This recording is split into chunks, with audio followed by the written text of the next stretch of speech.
From an engineering side, I guess, the guys I watched whilst I was growing up were Ross Brawn and Adrian Newey, these kind of guys who were designing Formula One cars and engineering them through the sort of the 90s and into the 2000s with Michael Schumacher and those kind of guys.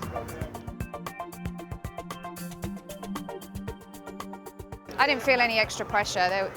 It was all still the same, that we still had to win the race. So for me, doing my job on the pit wall was still to keep focused. But what was going on in the background with all the other mechanics and engineers that didn't have their car running was that they pulled together, and we had maximum support from everybody on the team. It was a proper, true team effort this year, just for one car to get across the line. It was pretty special.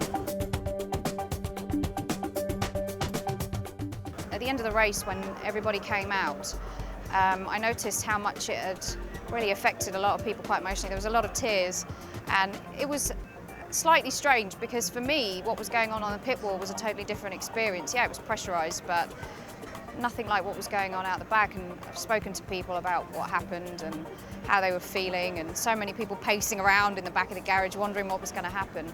It was strange, but kind of unexpected, I guess.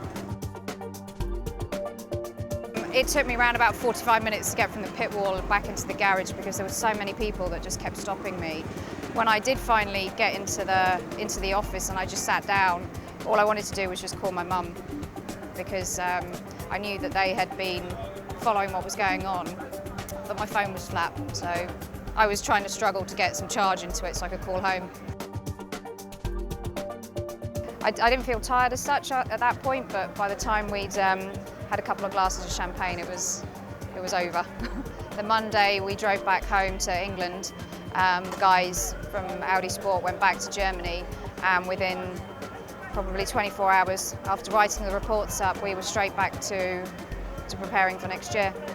It never stops. We're always developing, trying to get the package to be even more efficient and faster, really. And obviously there's next year to think about, and going into next year, it doesn't stop. It started pretty much for me, it was 3 days later I was testing again after the race.